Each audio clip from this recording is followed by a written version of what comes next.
Good Thursday afternoon, everyone. Welcome to lecture 19, Mathematics for Construction. Just an overview of last week, lecture 10, we went through what functions are. Then we talk about the gradient function, okay? Normal functions that you are used to, given an x value, you would get a y value, right?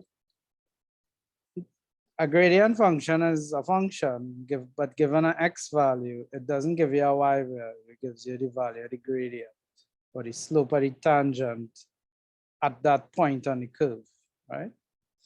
Talk about the first differential operator. This is a function that gives you another function when you give it a function. So you give it f of x, and the operator operates on f of x to give you f prime x. F prime x being the first differential coefficient. Another word for f prime x is dy dx. Well, not word, another notation. Dy dx is f prime x. Differential operator is a linear operator. So you see here the derivative of a sum of products is a sum of product derivatives, okay? The easiest gradient function is the polynomial gradient function. There's a formula associated with it, right? We did some examples of that. Using roots and negative powers. Yeah, and this is how to be good in this topic, right? You have some other gradient functions like sine ax plus alpha, cos ax plus alpha, the natural exponential e to the ax, where a is a constant up here, see? These are constants. And x is the variable, right? The independent variable. And ln a of x, ln is a natural logarithm. So we did some examples here, show you how to do this thing. I have e and ln, right? We talk about how to differentiate products. We did an example how to differentiate quotients, and we did an example on how to differentiate a function of a function. This one particularly important, right, for your syllabus. And we did some examples of that. So what were the textbook? What were the textbook? What should we be looking at on the textbook, right?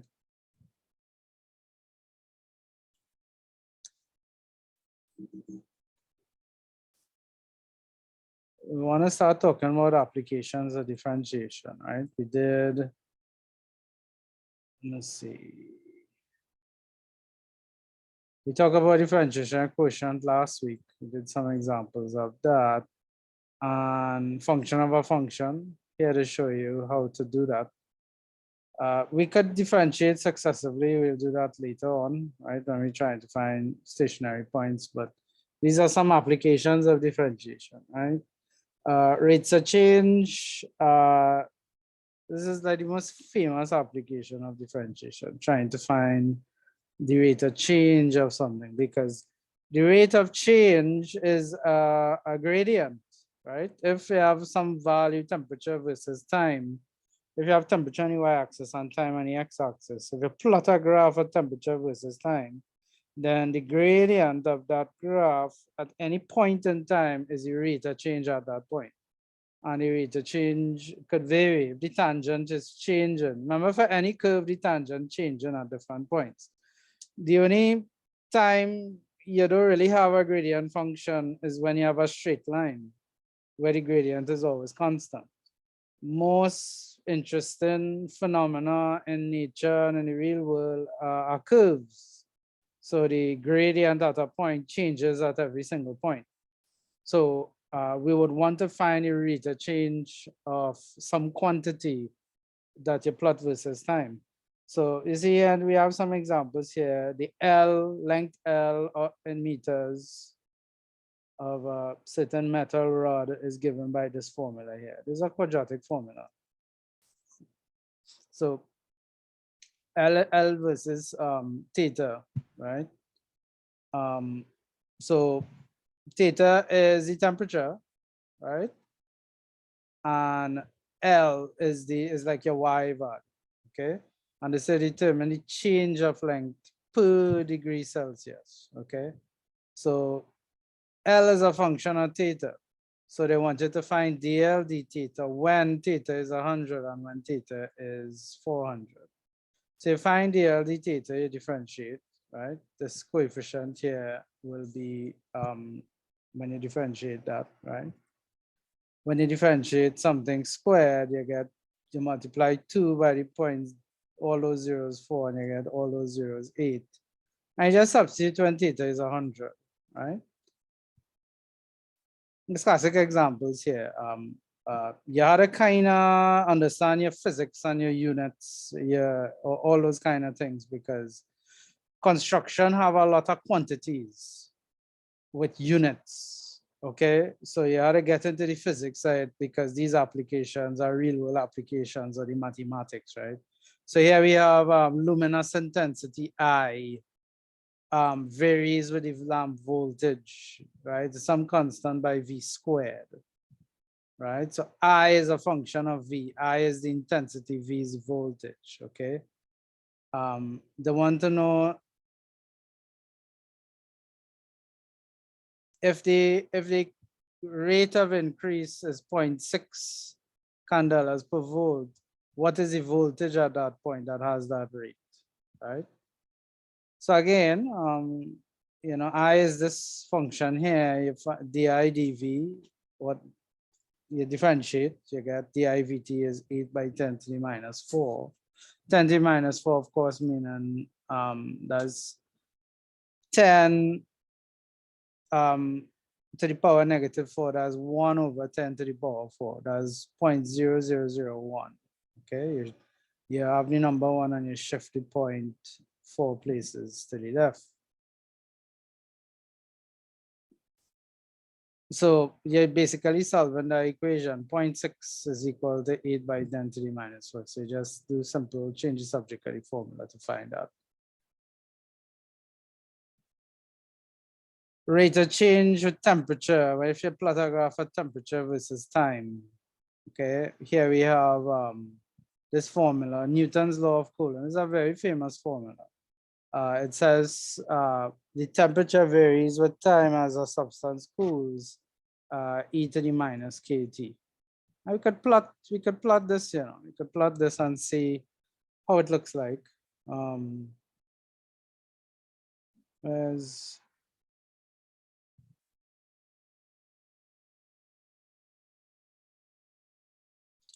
Let's go on Desmos and look at this here. What it is, y equals e to the minus x. Y equals e to the power minus x, right?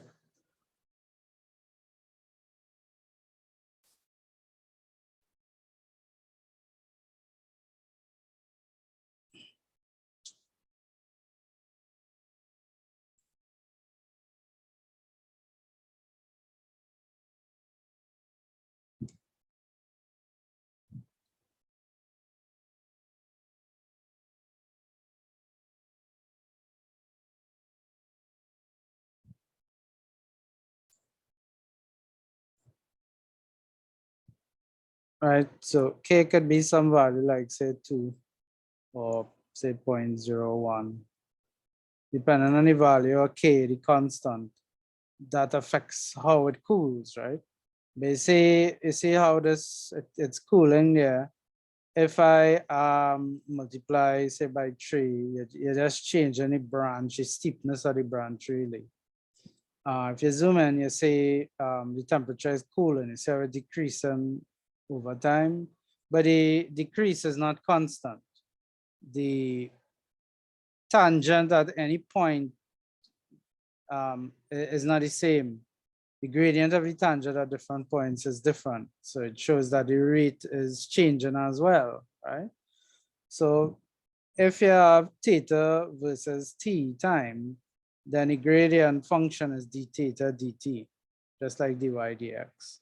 So you just differentiate, you get a formula. And they say here, determine the rate of change of the temperature after 40 seconds. So they say theta 1 is 16 and k is negative 0.3. So if we substitute that in the formula here, we get these values for the time. After that certain time, that's what the temperature is. So you have a lot of rate of change problems here like that. Then you have the standard rate of change problems with velocity and acceleration, okay, with distance time graphs. In CSEC maths, you would have done distance time graphs where the graphs might have been straight lines. Straight lines are very easy to deal with, right? When it's a curve though, things get a little more tricky, right? So velocity and acceleration. Here you're plotting, if you're plotting time versus distance, this is called a distance time graph. The gradient at any point is the rate of change at distance with time, and that's the definition of speed. So the gradient of a distance time graph is speed. If the graph curves, then the speed is changing. Maybe the object is accelerating or decelerating, right? And that's what they're talking about here. The rate of change of a speed with time is acceleration. So that's you have to differentiate two times together, and we represent it.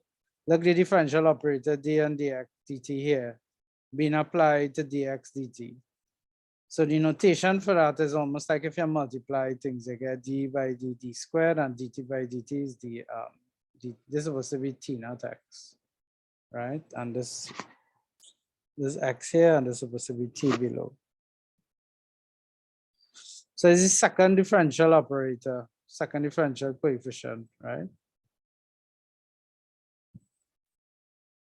So if you have a distance versus time, the y values tell you the distance, the gradient tells you the velocity, and the rate of change of the gradient by differentiating twice tells you the acceleration. So if you're given a formula here, the distance of a car, x, moves with time according to this equation. It's a cubic equation. Find the velocity at these times and acceleration at these times. If x is this, v is dx dt, so you differentiate, and a is d squared x dx, t squared is supposed to be t here. So differentiate this again. 9 2s are 18 minus 4. At time t0, they want everything, so you're just substituting into these formulas here.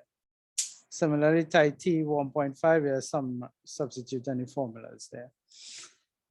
I have lots of examples here with velocity and acceleration. This is a distance time graph, okay?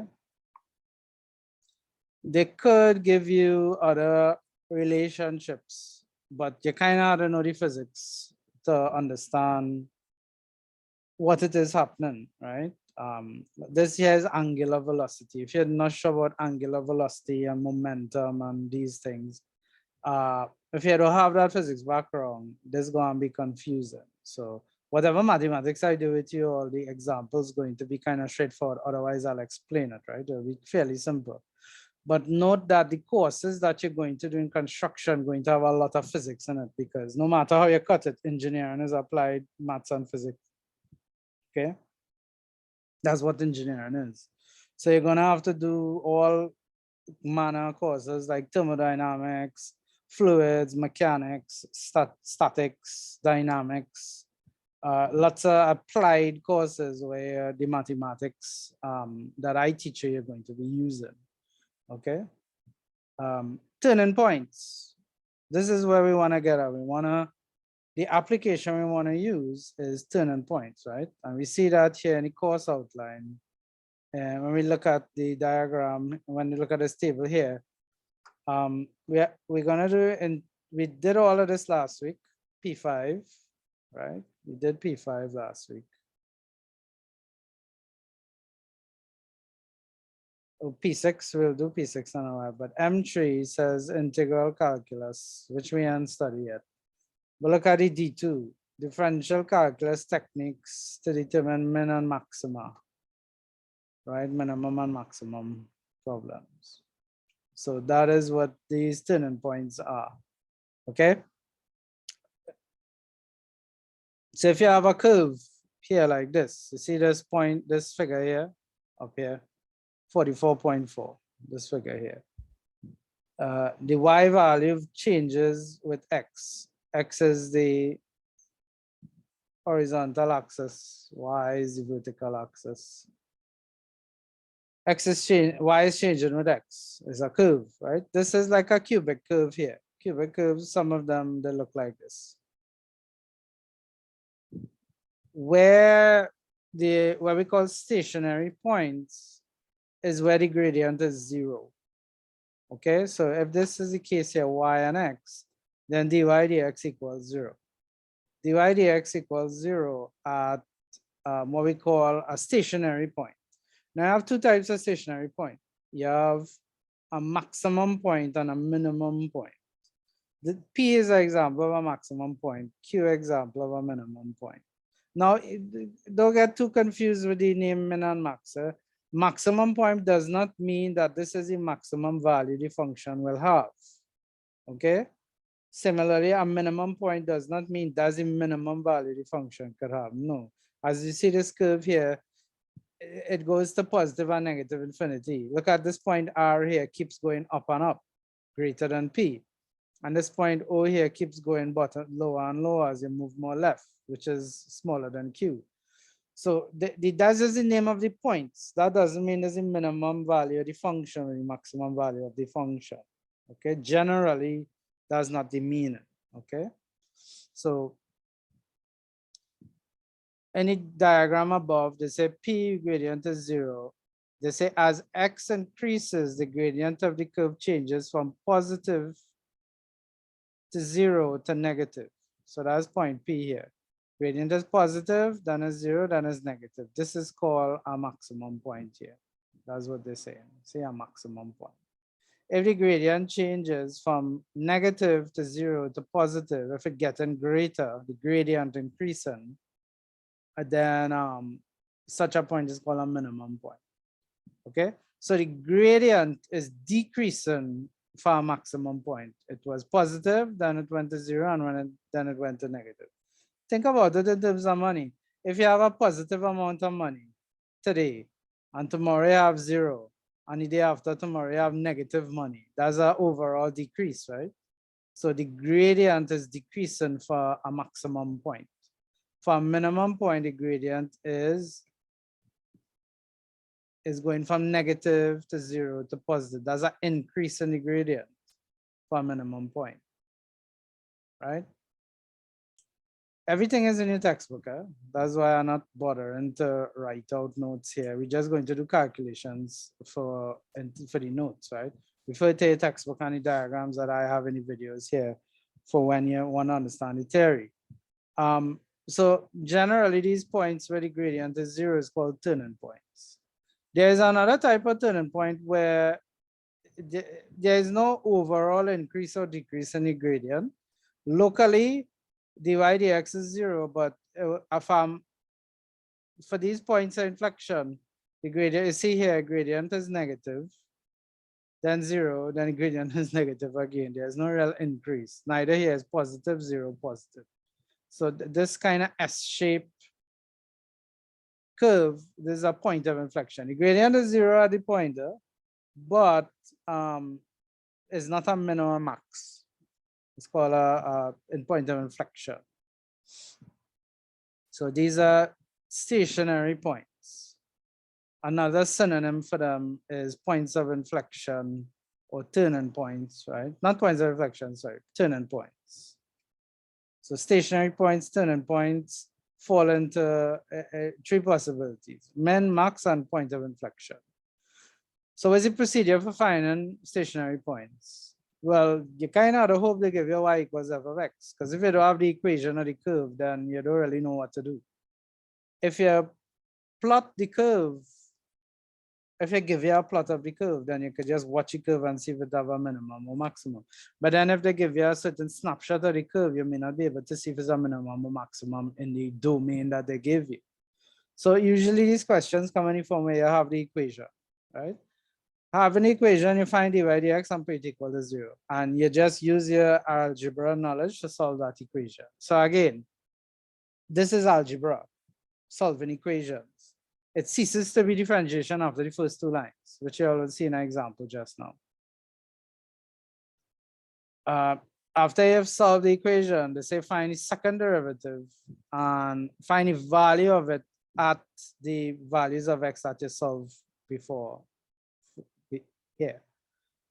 If the value of the second derivative is positive, then it's a minimum point. If it's negative, you have a maximum point. If it's zero, you most likely have a point of inflection. But there's also a sign test too. You could test the sign of the gradient a little before and a little bit after the value of x that you found in the roots of this equation here, dy dx equals 0. You might have to look at the example and see, right? Locate the turning points on the curve y equals 3x squared minus 6x. So this is y, and this is dy dx. We want to solve this equation dy dx equals 0. So we put this equation here equal to 0. Factorize, we get 1. When x is 1, where's the y value? Minus 3. So this is some turning point. We're not sure if it's a min, a max, a point of inflection, okay? Let's do the sign test. Sign test is here, right? So if x, the root of the equation dy dx equals 0 is 1. So we try a value a little less than 1 and a little more than 1. So like 0.95 or something. I see here they use 0.9. So dy dx when x is 0.9 is negative. And dy dx when x is 1.1 is positive. So negative to 0 to positive. That's an overall increase in the gradient. So that's a minimum point, right? They do the same thing here. They give you an equation. Find the stationary points. Find dy dx. Solve 0. You get equation. Factorize, you get 2 roots. Here we get 2 solutions for x. So that's 2 different y values. So one of these points, we don't know. We have to check for each of the points. What is the nature of the turning point? What kind of stationary point it is? So you could do the sign test again, and they said is a min point. Then for the other point, they do the sign test, and it says a maximum.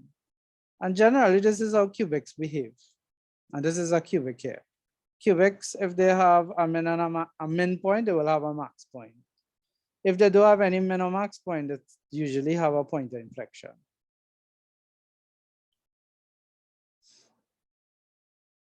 I have some more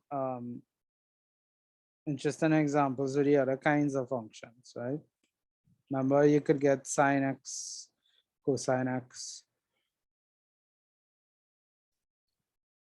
ln x, e to the x. Some of these things not so easy to solve. Some of these equations, when you find dy dx equals 0, is not too easy to solve, right? Generally, you would get algebraic equations like these here with x's, right? Because these tend to have turning points. Sine and cosine have turning points as well, but they're easily predictable. Like if I say y equals cosine x, right? It oscillates, right?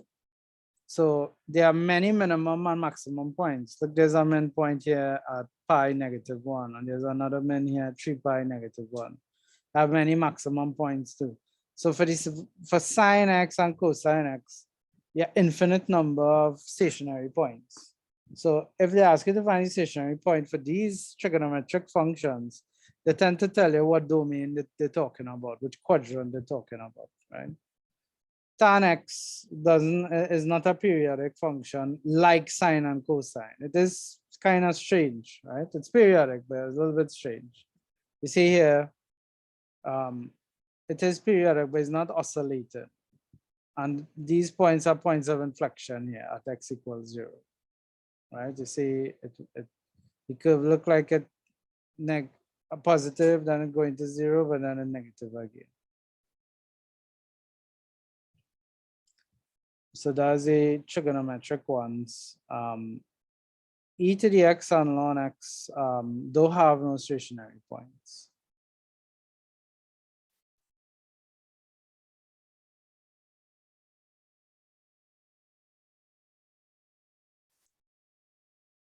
E to the x and ln x are reflections of each other in the line y equals x. So you see how it is symmetrical about the line y equals x. If we reflect the red curve in the green line, you'll get the blue line. And these curves don't really have min and max points. So they don't really, you don't really see them a lot. But products of these points, products and quotients of these different functions can have min or max points, right? You see here, they have an example, y equals 4 sine x 3 cos x, and they give it a range, right? But this is really the domain, right? The set of x values, they say between 0 and 2 pi. And again, it's very simple. You don't even need calculus for this. You could just use the properties of trigonometric functions to shift the curve to figure out what that is. And we have further problems here with min and max values, right? There are some practical problems involving stationary points where you have to minimize or maximize the value of a function. So they will give you a function and you have to have some constraint, and using the constraint, you have to maximize or minimize some function. All right, they give an example with a open rectangular box with the ends overlapping. All right, they have some examples here.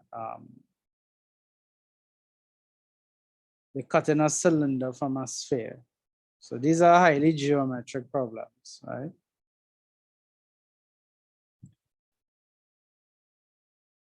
Heavy geometry in these problems here.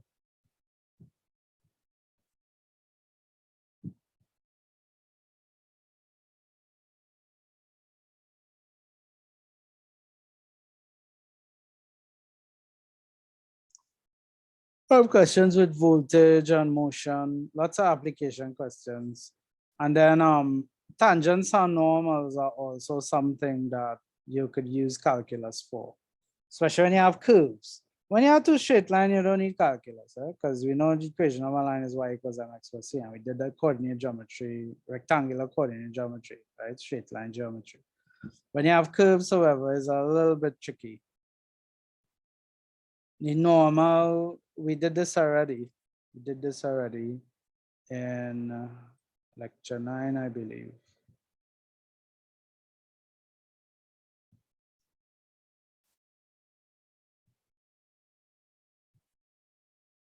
Perpendicular lines, okay? The normal is a line that's 90 degrees to the tangent, right?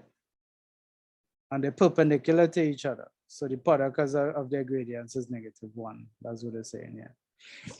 So when they say the tangent at a point, that's the line that touches the point, touches the curve at only that point. The normal at that point is the line at 90 degrees to the tangent at that point. You see in this diagram here, AB is a tangent line, but CD is a normal. The normal is always 90 degrees to the tangent. And we know how to deal with that because the gradients, when multiplied, give -1. So here, see here, find equation of the normal to the curve, right?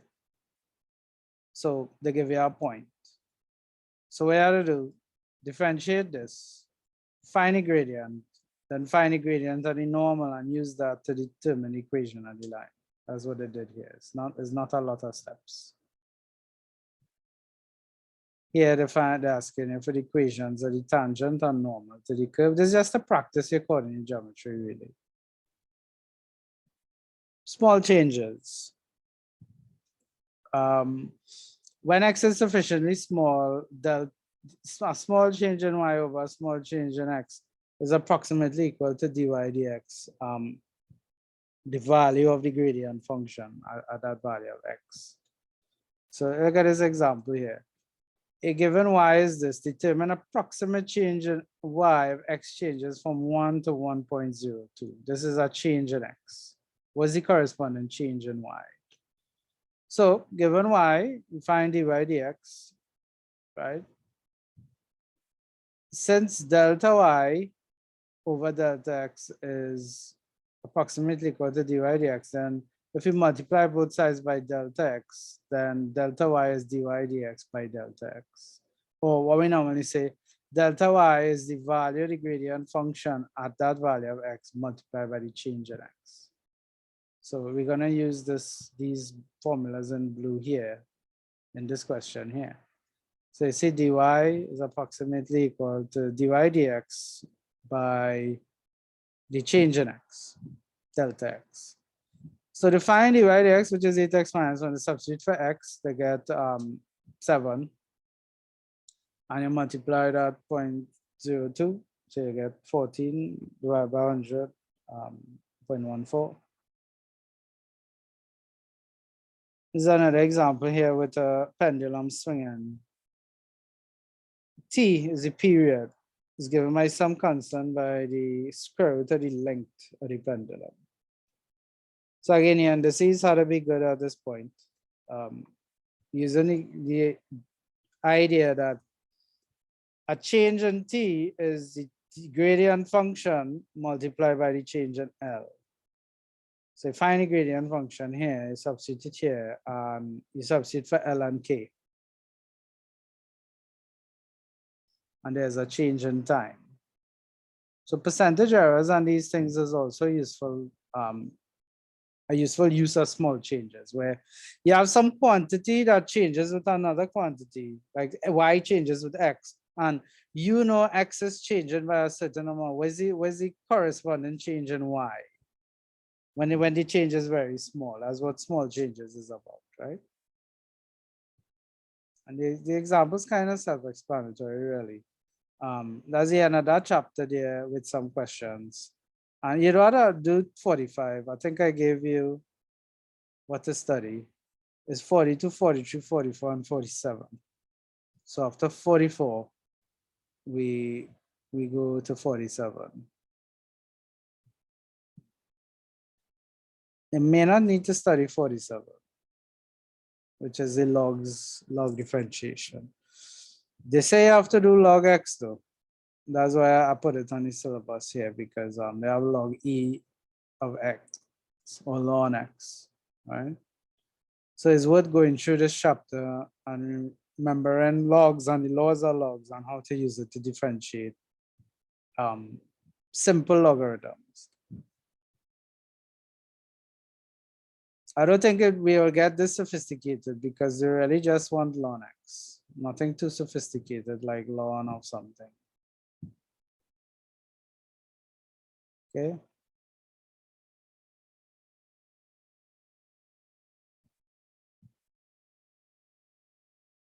Okay, so let's try and solve this question here.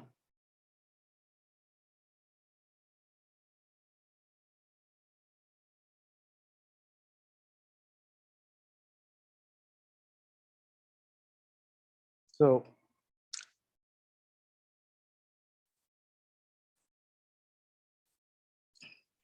f of x,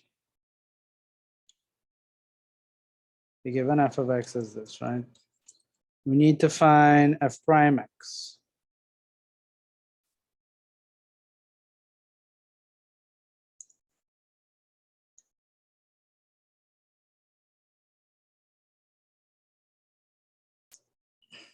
So differentiate each of these terms here one by one. Derivative,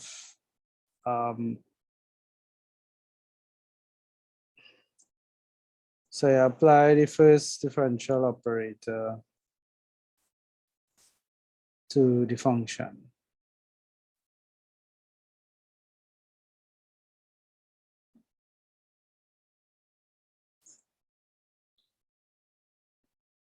Okay, and you would differentiate each term one by one. How do we differentiate a polynomial? Use this function here. Ax to the n, you leave the a there, the a doesn't really take part. You multiply everything by n and you decrease the power by 1. Okay, so the derivative of x4 is 4x cubed. Derivative of 4x cubed is 12x squared. The power 3 multiplied by 4 to get 12, and then we decrement the power. Okay, Derivative of 6 is 0. Derivative of any constant is 0.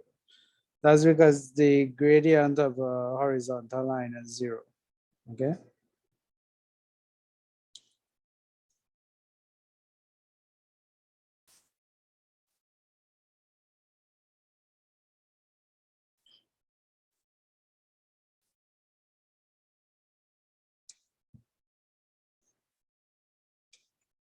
We can see this here if we sketch on Desmos. The function y equals 6, right? Y equals 6 is a horizontal line. These lines, horizontal lines don't have a gradient, right?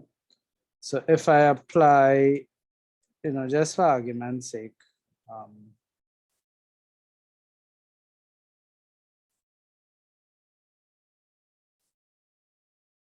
if I say d dx of say 6, this is really d dx of 6.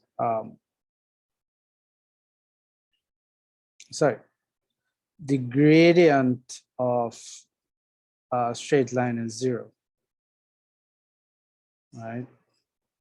Derivative of a constant is 0 because there is no gradient here with a straight line. That's just by the way. So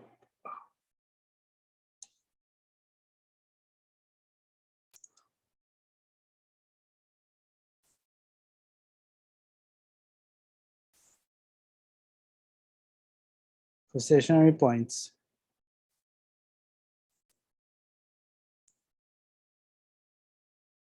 we had to solve the equation f prime x equals 0. Okay. What is this equation? When you solve this equation, what we're gonna get is we have to solve this equation equals 0. So we solve in a polynomial equation equal to 0. We should factorize this for x squared into this is x plus 3. All right, 4x by x is 4x cubed, 4x squared by 3 is 12x squared. So what are the solutions for this? You're multiplying two things. Forget the 4. X squared multiplied by x plus 3 is 0. All right. So we actually have two solutions here. If x is 0, right? If we put x into x squared, the entire thing is 0. So either x is 0 or the brackets is 0. X could be -3. So you have two solutions.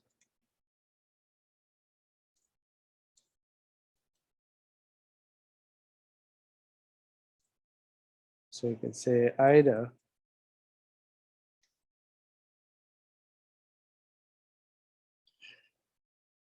x equals 0 or x equal, well, let me put it, just say 4x squared or brackets x plus 3, right? If you're multiplying two things, a 4x squared and an x plus 3, and you're getting 0. If you're multiplying two things and you get 0, then one of the two things better be 0. Since there's only x involved, you can't have both of them be 0 at the same time, because it would mean x have two different values at the same time, which is kind of impossible. You can't have, if somebody asks you, where's your bank account balance, that's not two different numbers, that's one number. And make up your mind. All right, so it's like that.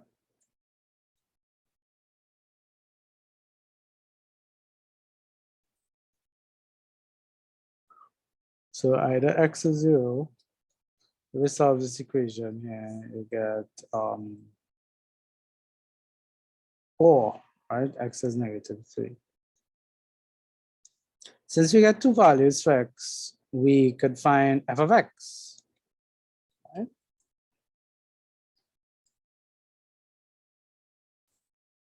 So I could find f of 0. This is the y value, right? F of 0 is you plug x equals 0 into the equation,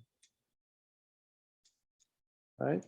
So you write the equation, whenever you say x, put 0. So this is 0 to the power 4 plus 4 by 0 cubed.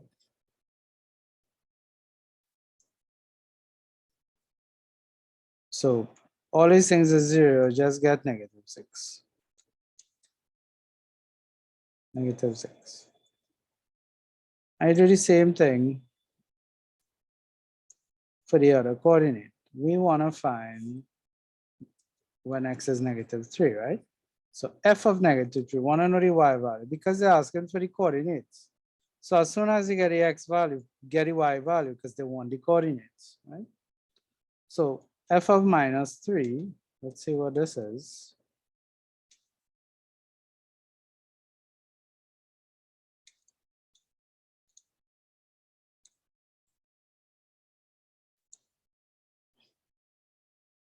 F of -3, where we say 0 here or x, we put -3. We substitute in for -3. What is this? -3 to the power 4 is 81. That is 9 by 9, 81. I'll be positive because negative raised to the power 4 is negative by negative by negative by negative. We end up being a positive. Now, -3 to the power cube. That's 3 3s are 9, 9 3s are 27, but it will be minus 27. So I could say minus 4 by 27.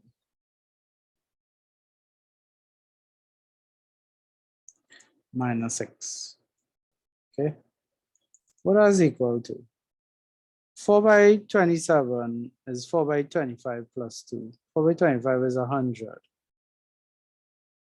And 4 by 2 is 8. So this would be 108. Right? So 81 minus 108 minus 6.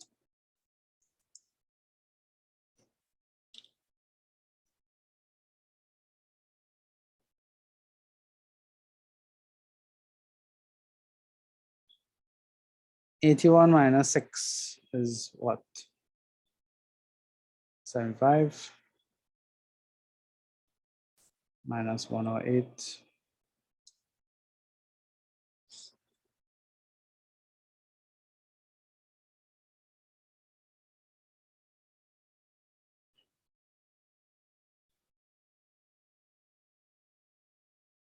What is 75 minus 108?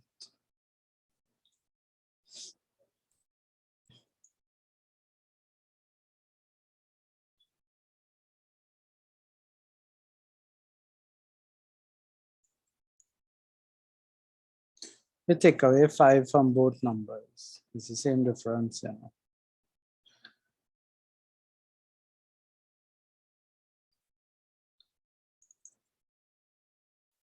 70 and how much is 103? 70 and 30 is 100 and 3 is 100 and C, so that is -33.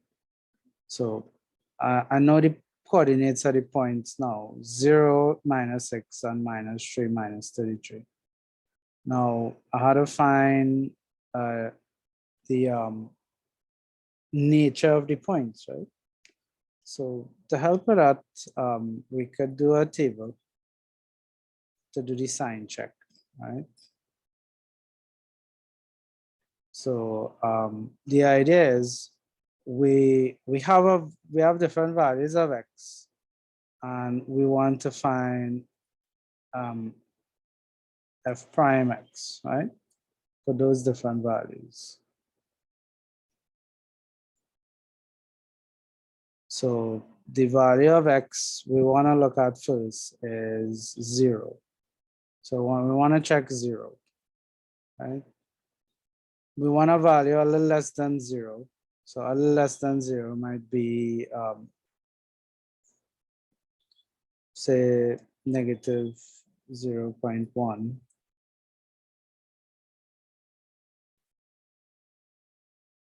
And this could be 0.1.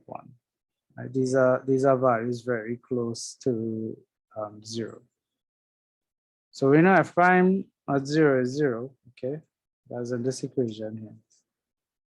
The 0.1 is 4 by 0.1 squared. You don't really need to know the value, you just need to know the sign, right? Whether it's positive or negative or what. So 0.1 squared is positive and 0.1 plus 3 is positive. So positive or positive, this is positive, right? Oops. What? Positive. No boy. -1. Now, -1 squared is what? Positive, right? Negative by negative is a positive. And negative 0.1 plus 3. 3 is way bigger than negative 0.1. So that's 3 minus 0.1. That's 2.9. That's still positive. So this is positive as well. So then this point here is a point of inflection, right? Because you see the gradient is positive 0, then positive. That's a point of inflection, or negative 0, negative. The gradient doesn't really change from going to 0. Okay, as x increases, it's positive to 0 to positive. That's a point of inflection. We saw that here. Positive to positive or negative to negative is a point of inflection, right? The point 0 minus 6 is a point of inflection. Okay.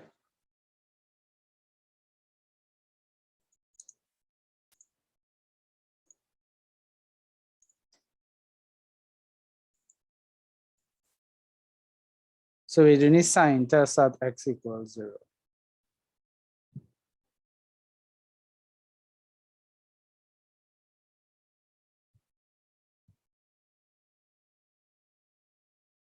We want to do the same thing.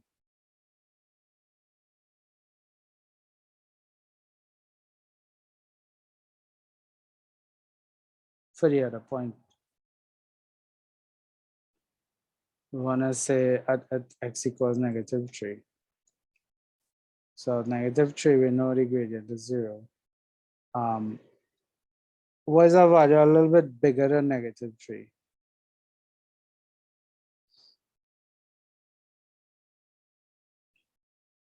-2.9.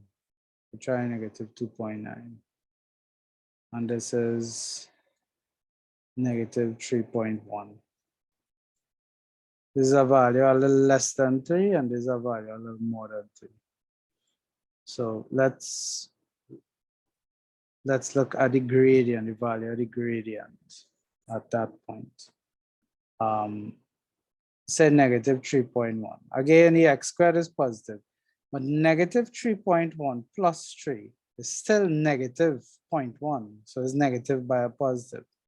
So this is negative, right? But -2.9, the x squared is still positive, but -2.9 plus 3, that's positive 0.1. So that's positive by a positive, so the gradient is positive. Look at here, the gradient goes from negative to 0 to positive. What does that? Negative to 0 to positive is a minimum point, right?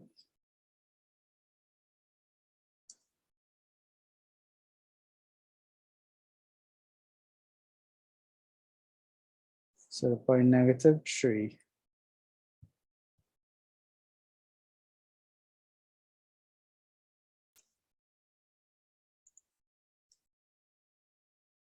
Right? That's it. So it's not a lot of work really.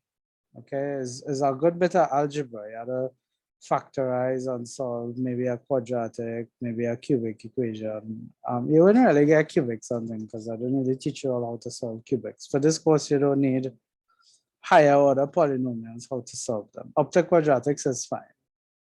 So, but this one not so bad. This one easy. We didn't have to solve a hard equation. This was not a hard equation to solve. And we use the rules to classify the point. So I hope you all understand this.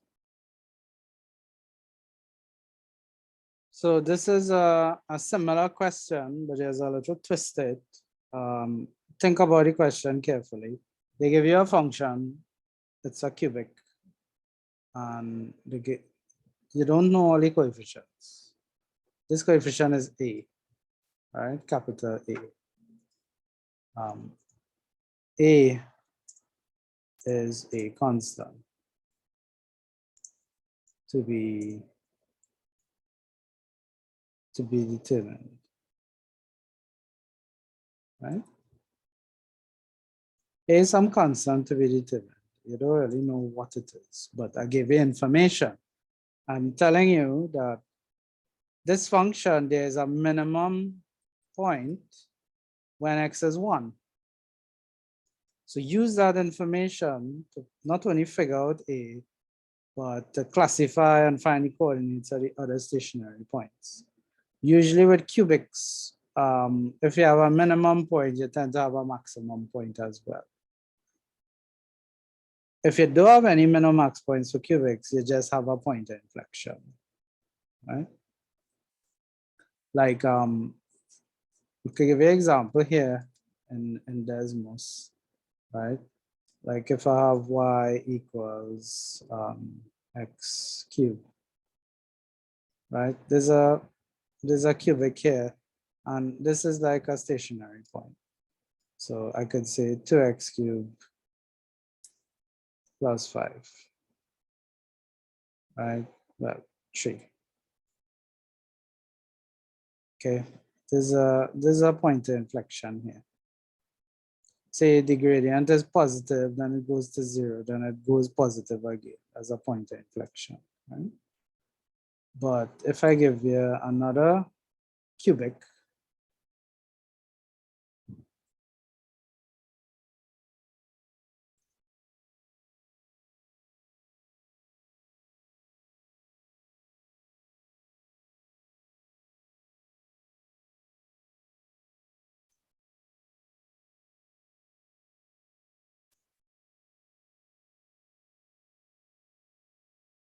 let's try.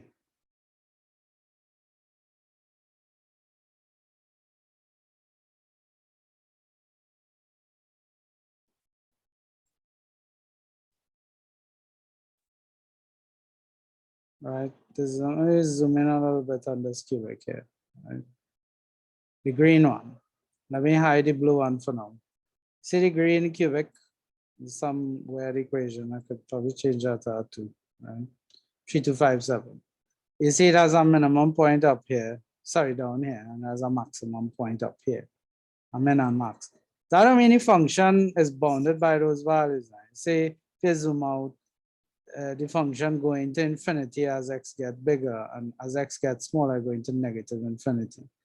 Those are not minimum or maximum values of the function. Right? Those are not minimum max values of the function. Understand that. It's called minimum or maximum stationary points.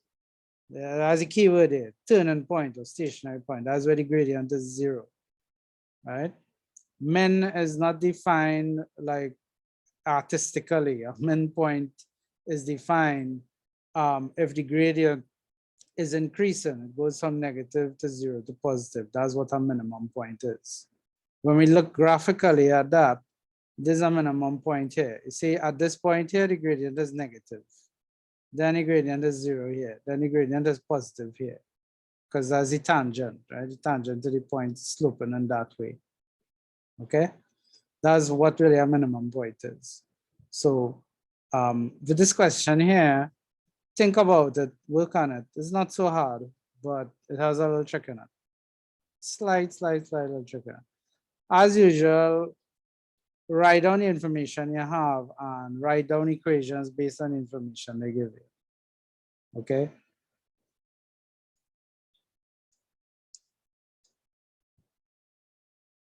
Okay, so I have a function.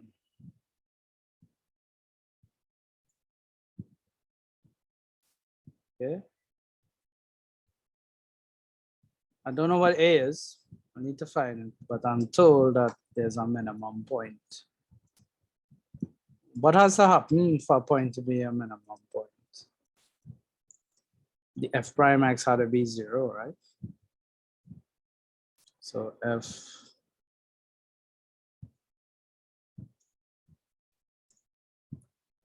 prime of x, we need to find that. Differentiate 2x cubed. That's 6x squared. Differentiate ax squared, we get 2ax. Differentiate 12x minus 12.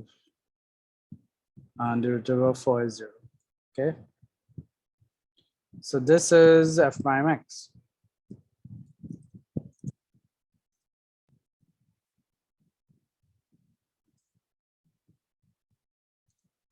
So, since there is a minimum point at x equal 1,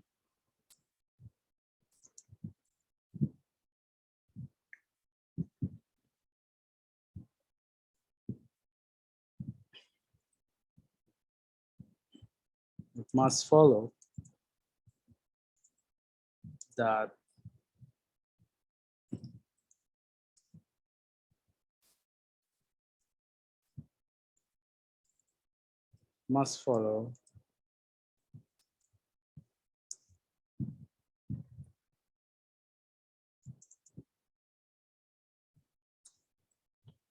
you must have this, right? If you're told you have a minimum point at x equal 1, I mean dy dx, the gradient function, has a value of 0 when x is 1. So f prime of 1 and 0.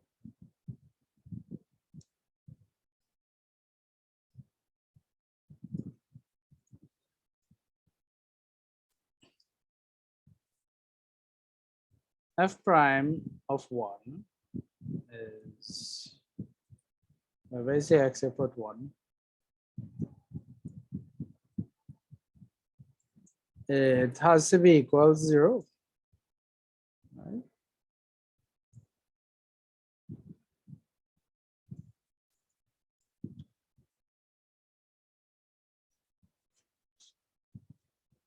So f prime 1 equals 0 implies that 6 by 1 squared plus 2a 12 equals 0.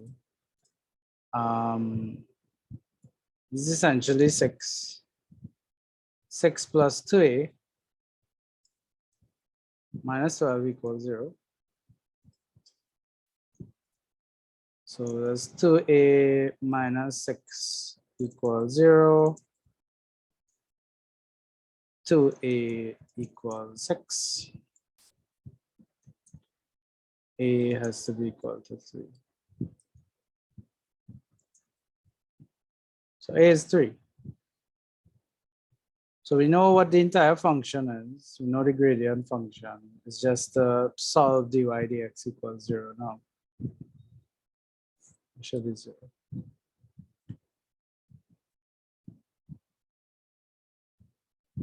So f prime of x, we know what that is.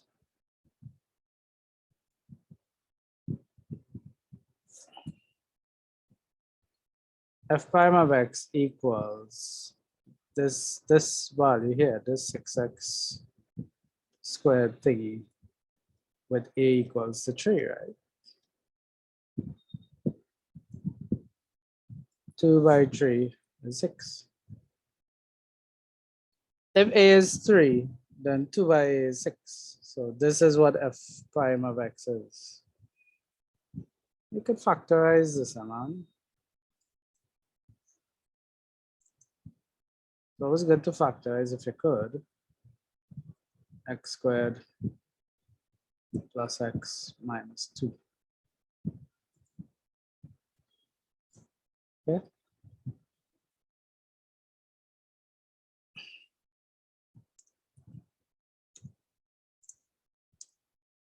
For stationary points,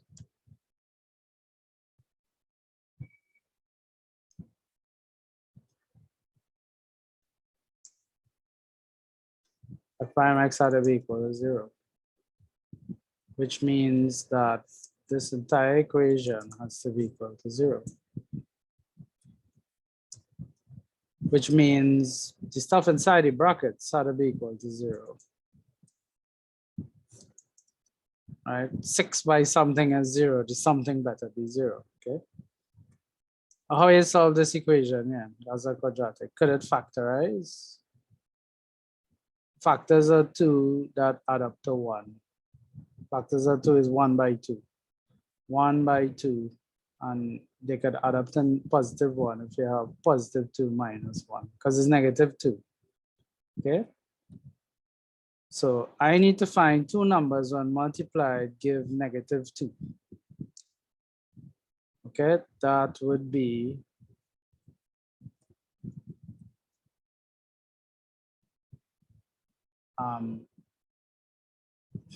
positive 2x minus 1x, right? These two numbers, positive 2 and minus 1, when I multiply it, I get negative 2, but when I add them, I get positive 1. That's how you factorize quadratics. You multiply the x squared term, 1, by the constant terms, which is minus 2, 1 by minus is minus 2. And what factors of negative 2 add up to positive 1? So positive 2 and minus 1, right? So I could rewrite this. I could rewrite positive x as positive 2x minus 1x. And then I partially factorize x into x plus 2. First two terms, when I factorize them, I get x into x plus 2. See that stuff in brackets here? I immediately write it x plus 2. And I try to figure out what I need in the question marks to get the second two terms. What do I need in the question mark? To be multiplied by this bracket here to get these two terms here. Now, something by x is minus 1x. So this should probably be minus 1. Minus 1x is minus 1x, minus 1 by plus 2 is minus 2. So that this looks good here. And then factorize again. Pull out the x plus 2, which is common to these two terms here. I'll get x and minus 1 in the next bracket.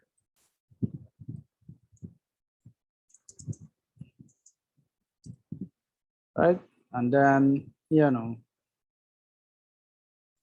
play the game either or. If product to bracket is equal to 0, it means one of these things have to be equal to 0, but not both. Because it would mean that x would have two different values at the same time. So either x plus 2 is 0 or x minus 1 is 0. Okay, one out of these two brackets here had to be 0.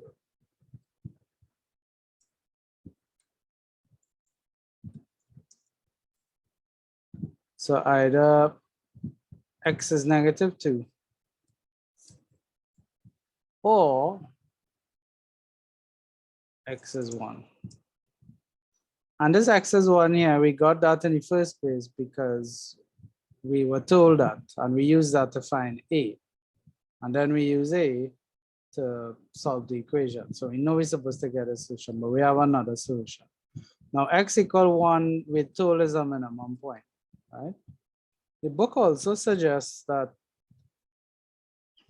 if you could find d2y dx squared and substitute the value of x, you could figure out if a point is minimum, maximum, or point of inflection.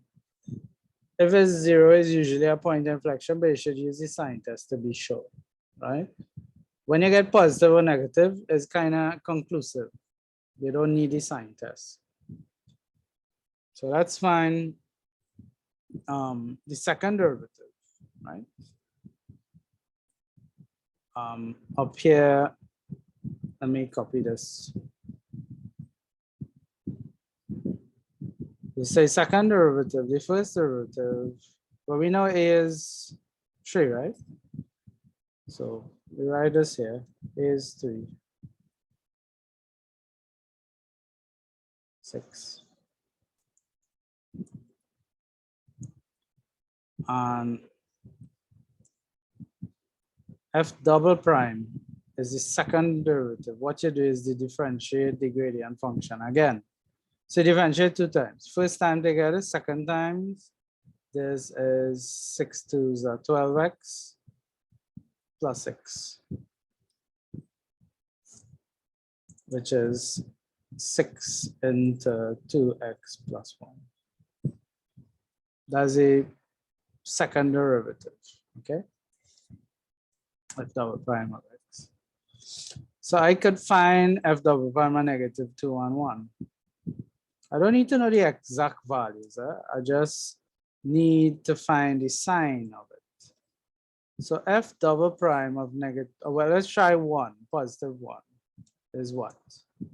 If x is 1, 2 1s are 2, 2 plus 1 is 3, 3 6 are 8. All this is positive. So f of 1 is more than 0. It's positive, right?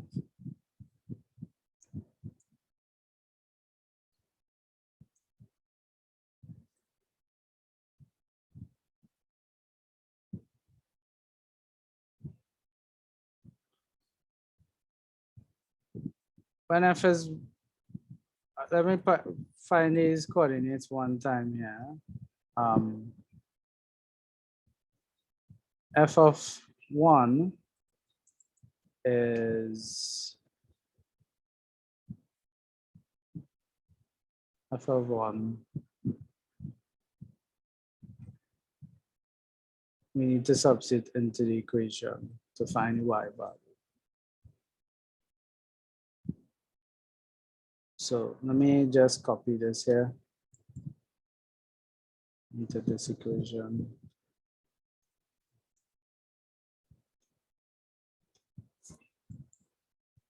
Right? So this is f of x. So f of 1 is equation with we substitute wherever we see x, we put 1. So it really amounts to adding, just adding the coefficients for all the terms.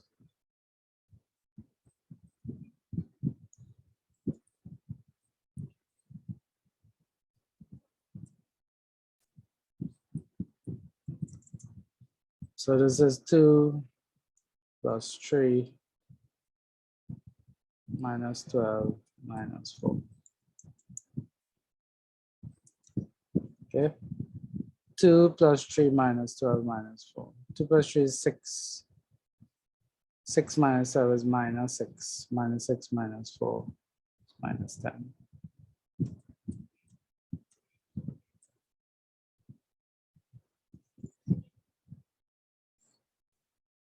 Sorry, 2 plus 3 is 5. Which is 5. 5 minus 4 is 1. 1 minus 12 is minus 11.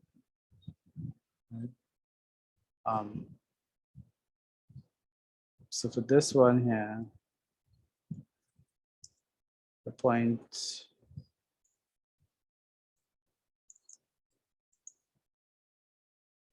1 minus 11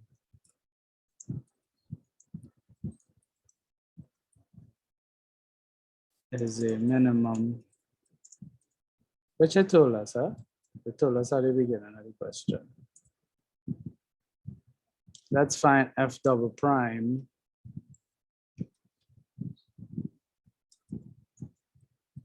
a minus is minus 2. Yeah, minus 2.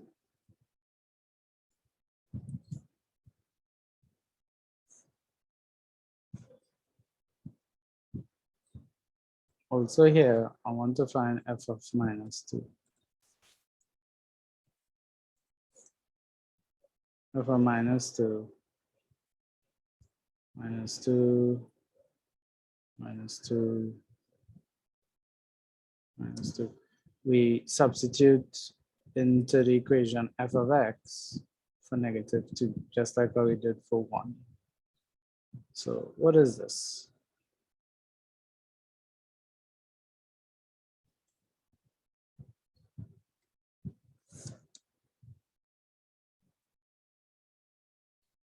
Oops. Wrong one. So minus 2 cubed is 8. 8 is a 16. Now, does minus 2 cubed is really negative 8. Negative 8 by 2 is negative 16. Now this negative 2 cubed, this is 4. 4 3s are 12. So there's plus 12. Minus over minus 2 is plus 24. And then we have minus 4.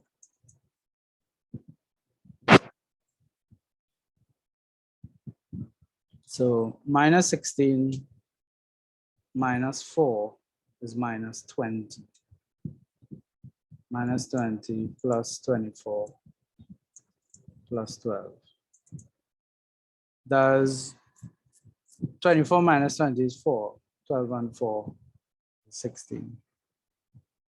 Right? So the point minus 216, we need to figure that out.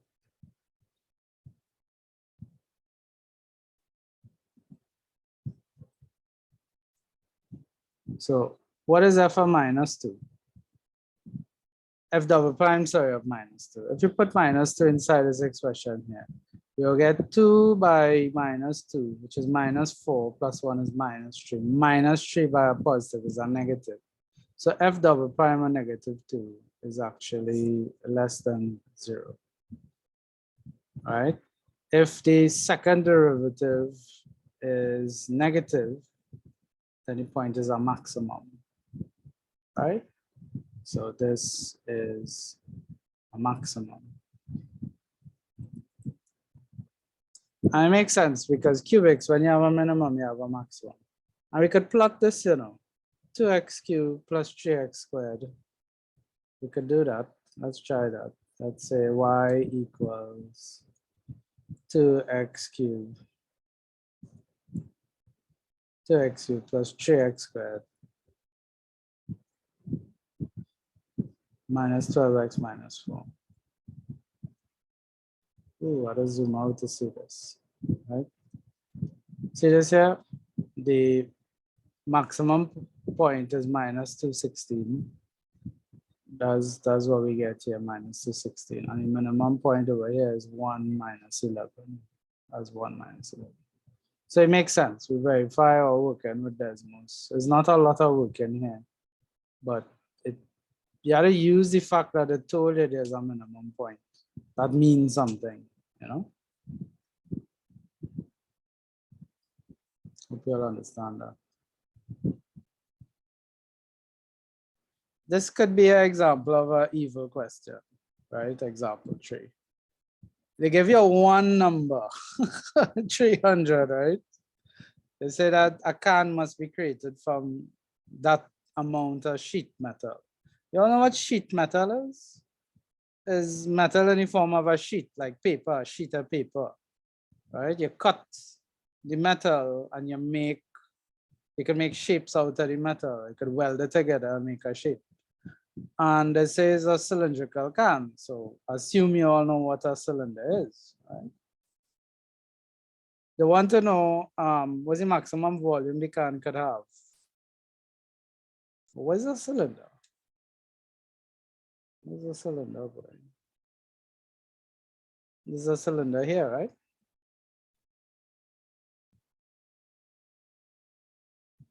You see here we have a cylinder. is a circular cross section. It's like, you know, a can of Coke, right? A cylindrical can. Think of it, you know, you have juice. Or a perfect example is, you know, those peas and carrots, a tin of peas and carrots in the grocery, right? That cylindrical tin, hollow inside, it's hollow inside. You make it out of sheet metal. So this is supposed to tell you something, right? That's telling you some information there. So you make a can out of sheet metal. This is the can here. You have two parameters, two length parameters that specify a cylindrical can. The radius or the cross section, because it's a cylinder, and the height of the can. Okay, so those two measurements specify a cylinder, right? So this is R and H. This question has volume, right? It has volume in it. So what's the volume of a can? Anybody? What's the volume of a can of radius R and height H? Volume is what? Is the formula for the volume of a can? Is the area cross section by the length of the can or the height of the can. So that's 2 by pi r. I don't even know if I have pi here. 2 pi r is the area of the cross section, right? 2 pi r. Oh wait, no.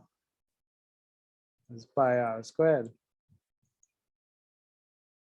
So we might use times pi by r. Pi by r by r. So pi r squared is the area of the cross section by the height, by h. So that's the volume, okay? So pi by r by h, that's the volume of this can here, because the question is about volume. But they say, what's the maximum volume? What is this sentence saying here? What is this sentence saying here? If you have to construct a can from sheet metal, what would you have to do? Let's think about this for a while. So if I have a cylinder, which is a three-dimensional object, and I need to make it out of sheet metal, you could think of it like paper, right? I have to have a you know, a sheet. A sheet is a rectangular piece of metal, right? Or a rectangular piece of paper. What I need to do to make a cylinder, and this is from SEA, right? From primary school, it's called net of a solid. A rectangle is really two circles on a rectangle. The cylinder, sorry, is really two circles on a rectangle. The circle is for the ends, so it have two ends, and the body of the cylinder, that curved body of the cylinder, is really a rectangle. And these are the dimensions of the rectangle. One length is h, and another length is 2 pi r.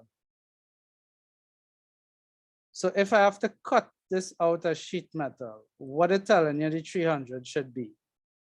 What is saying the 300 should be?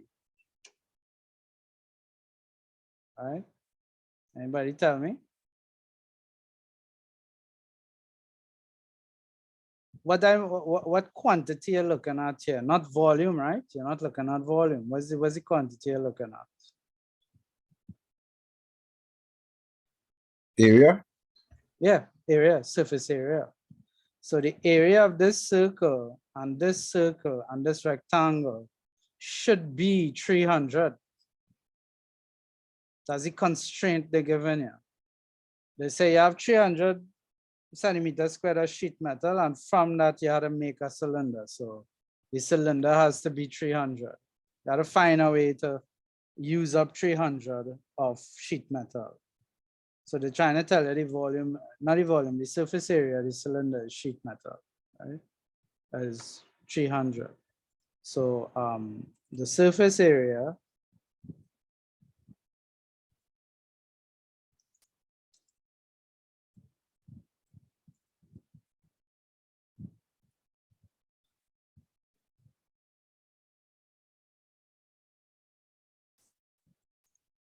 must be this.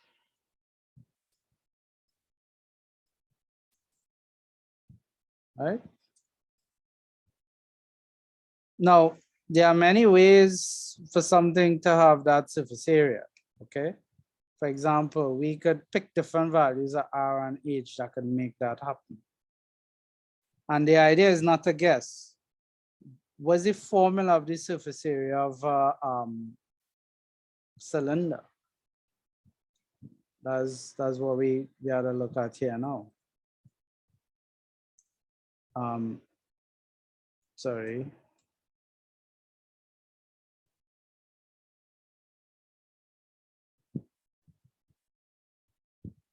Area of a cylinder is pi r squared is the area of the circle of one circle, right? So pi r squared plus pi r squared. Two circles we have, and then a rectangle, 2 pi r times h. Yeah, that's what we say we're doing, right? We have two circles.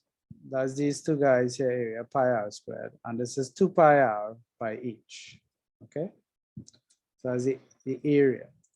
Let me simplify this, right? A is 2 pi r squared plus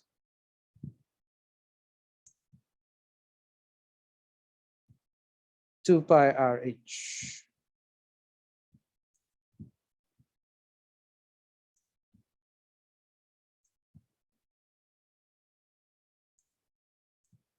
Okay.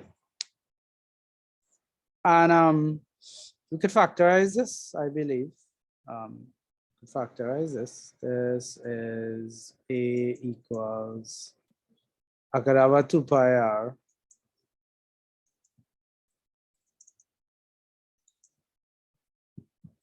this is r plus h.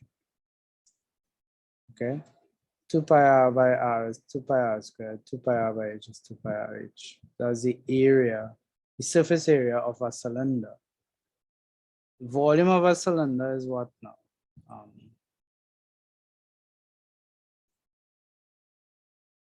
Volume is area of the cross section, so it's pi r squared h.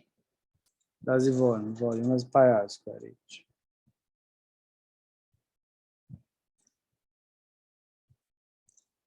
So what is constrained? 300 is the constraint. That's the area. So the area has to be 300. So I wouldn't factorize. We'll say 300 equals all this stuff here. Okay.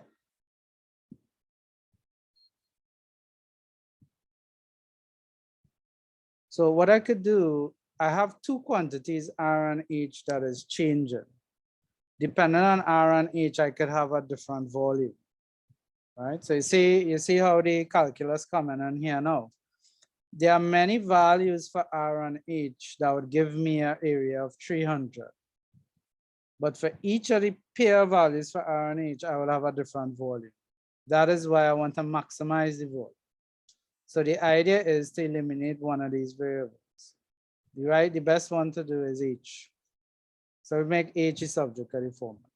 Right? I could say all of this is equal to 300. Right?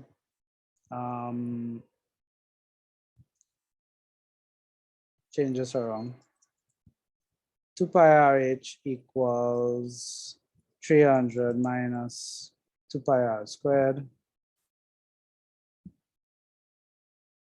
H therefore is equal to some fraction. It'll be this guy over 2 pi r. Right? So H is 300 minus 2 pi r squared over 2 pi r. I think the 2 could cancel, so it might look a little simpler, right? Let's make it look a little simpler here.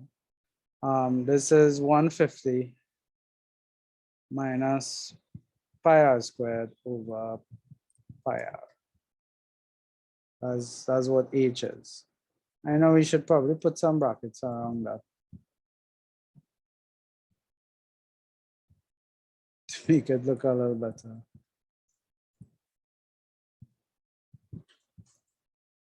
Okay. And then we could substitute h into v for the volume, right? This expression here for h,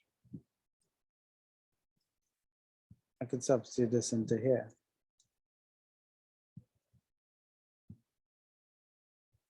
V equals, substitute that, and multiply this by pi r squared.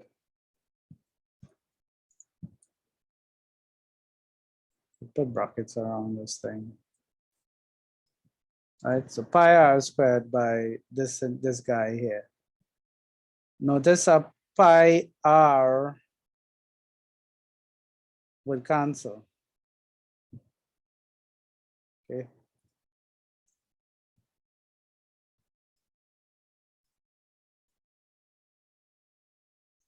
So pi here will cancel here, r squared will cancel, and I'll have 1 r on top. So this is essentially 150 minus pi r squared. I just put a r here, and then I do our fraction again. So I'm neaten this up here.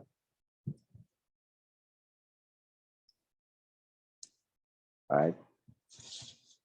Pi r below cancels pi r on top, and we have 1 r left over, and is r by 150 into pi minus r squared. And this is the volume of this cylinder that must be a surface area 300. Okay, so if I have a cylinder that the surface area is 300, this is an expression of the volume in terms of the radius alone. What I want to maximize is the volume. So if V is a function of R and H, which is what I had up here, I substitute for H in terms of R, and now I have V in terms of R. And therefore, I could maximize volume with respect to R. You see, once I know R, I could find H. That's what this formula here gives me. This formula here tells me what H is in terms of R. So I could just assume the volume depends on R alone by eliminating H, right? And therefore, I could find, this is where the calculus comes in now. This is dVdr. What is the change in volume with respect to R? Clearly it's changing, right? Volume is a function of R. Volume is changing when R changes, correct? So I want the maximum volume. I don't know what R would be, but there might be a maximum value of V for a given R. So dVdr, I need to differentiate. I'll get 150 here, minus, because I differentiate with respect to R. And this is 3 pi r squared. 3 pi r squared. Okay. Pi is a constant. So dVdr is this, right?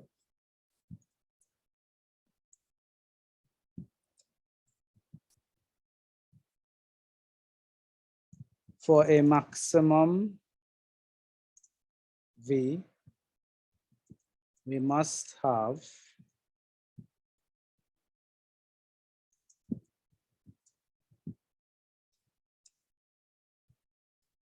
dVdr equals 0.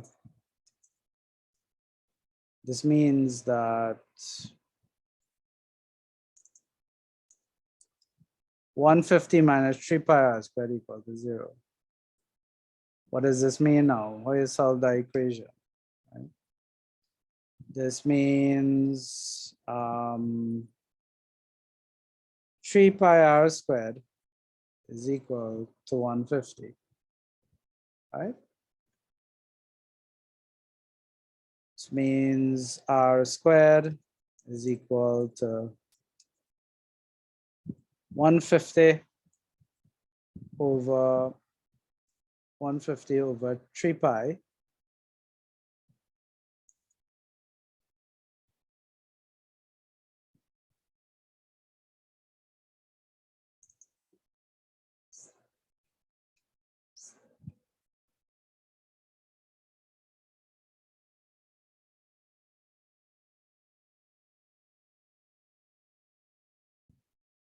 So I could cancel 3 into 150 is 5. So if we take out the 3, oops, 50 over pi. And then r, see how much algebra involved here. There's kind of basic algebra, nothing too advanced. R is equal to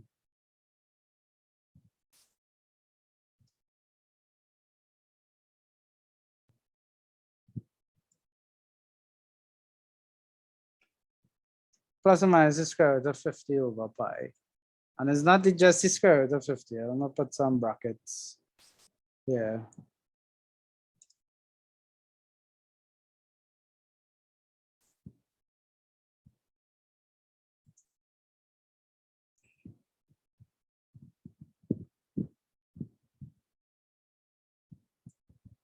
Right? Is the entire number 50 over pi. We want to find the square root of that, and it's plus or minus. You have two values for r. Okay. Now, which one would be a maximum and which one would be a minimum? One is a maximum, one would be a minimum. But I mean, r is a dimension, and it don't make sense to have a negative value for a radius, right? So most likely the positive radius is the one that gives a maximum volume. But we could find the second derivative, right? Could find the second derivative here. So you could have a d squared v dr squared, which is applying the first differential operator d dr applied to dv dr.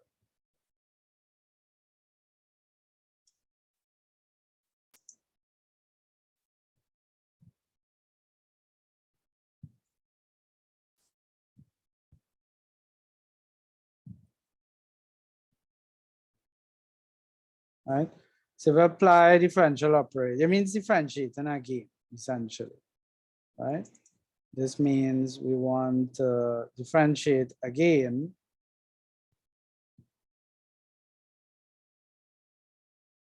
What was the video? The video is 150 minus 3 pi r squared. So we want to differentiate this again. And this is minus 6 pi r, minus 6 pi r, okay?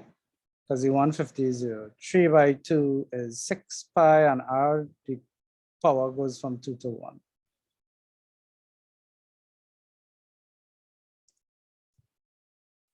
Now if you see here, a positive value of r will give you a maximum point. Remember from before, every second derivative is negative, the point is a maximum, okay? So we could say that here.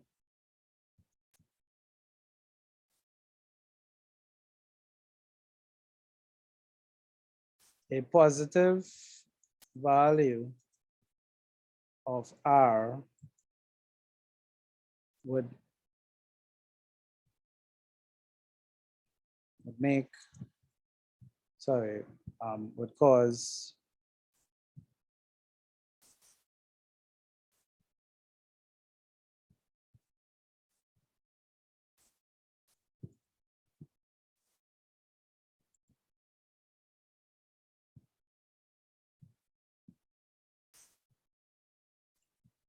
right? Since the second derivative is minus 6 pi by r, a positive value of r would make sure this negative, which would cause dv squared dr squared to be negative. This has important implications now. This means that a positive value of r would give a minimum, would cause v to be a minimum.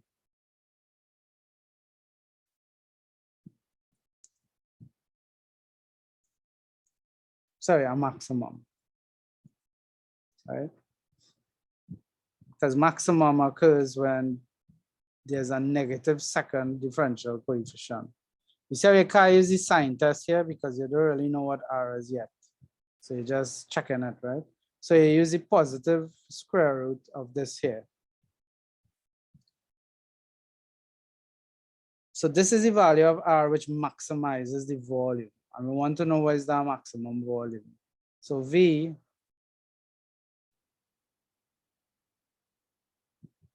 right?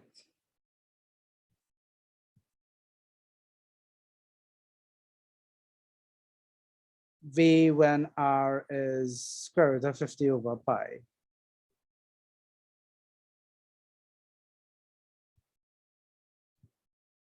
So that is, let me see. Oops. We say 50 over pi. Well, where you see r, you do that. So there's r into, it's better to write it like this, right? Factorize it.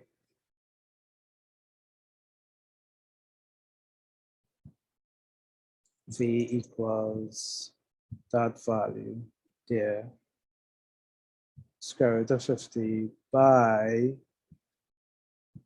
this value.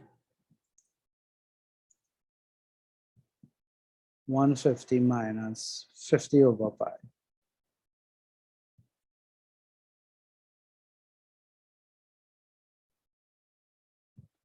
R squared is 50 over pi, right?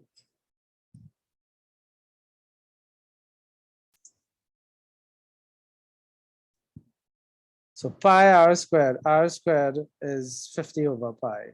So this is pi by 50 over pi. The pi's will cancel. I'm gonna make this look a little bit better.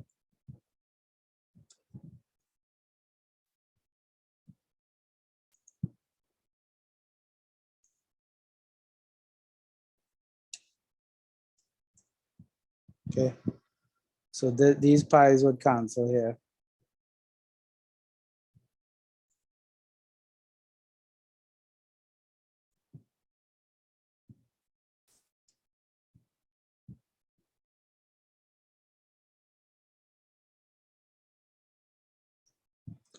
Pi's will cancel. I get 50 minus 50, which is what, 100, right? So V is equal to 100 by square root of 50 over pi.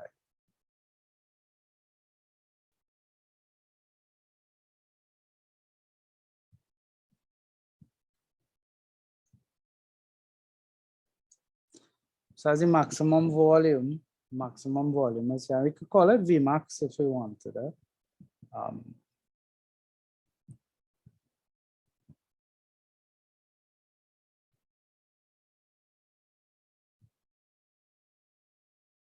Right. So Vmax is this value, 100 by 50 over pi. And what is H? What is H? H is this quantity here. So you want the dimensions of the tank, cylindrical tank. So H is something similar, right? R squared is 50 over pi again, over pi by r.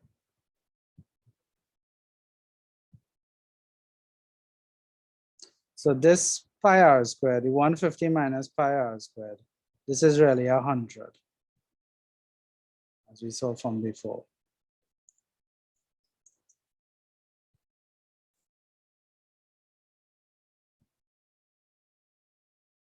Is 100 divided by pi by r. So this is pi times, remember what r is, right?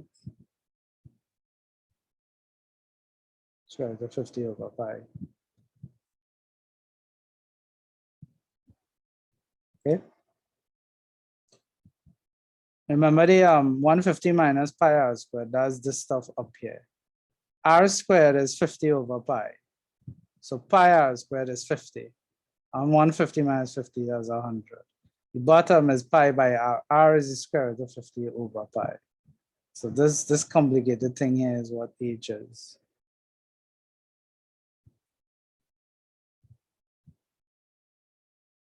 This is actually square root of pi by square root of pi. Pi is really square root of pi by square root of pi. This will cancel this one. So that's really 50 root pi. H is equal to all of this stuff here. The denominator is actually square root of 50 pi. So no fraction anymore.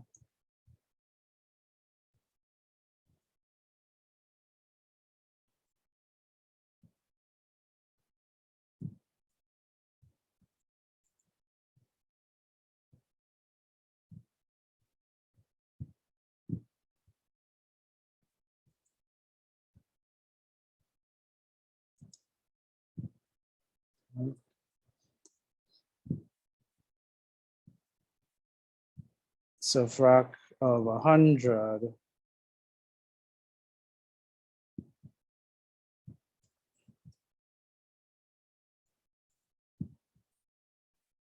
square root of 50 pi. And then you can simplify that too. But you're going to have a square root of pi in the denominator, right? This pi outside here is square root by square root. So one of that square root cancels with this pi here. So you get 50 by pi. Square root of 50 by square root of pi, which is square root of 50 pi.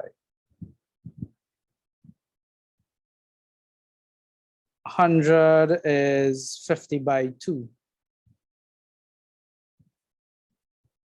can simplify this now.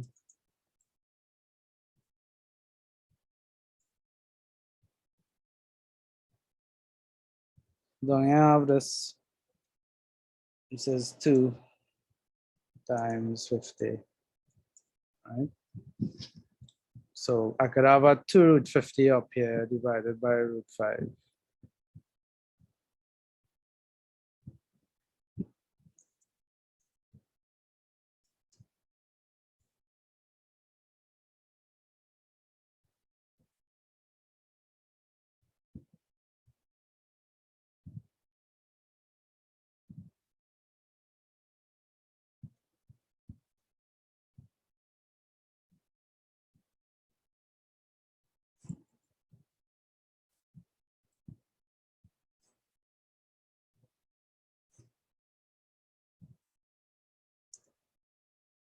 Fifty is root 50 by root 50. One of the root 50 is cancelled, so I have a root 50 on top here. So that's 2 root 50 over pi.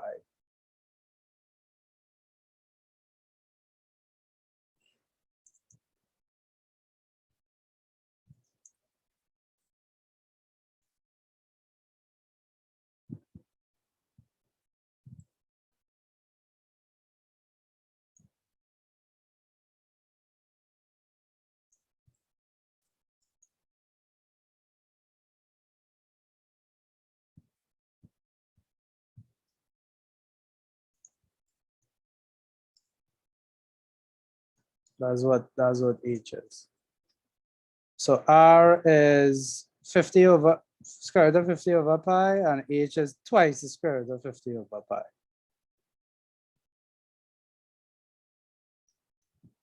That's what's happening here for this to work.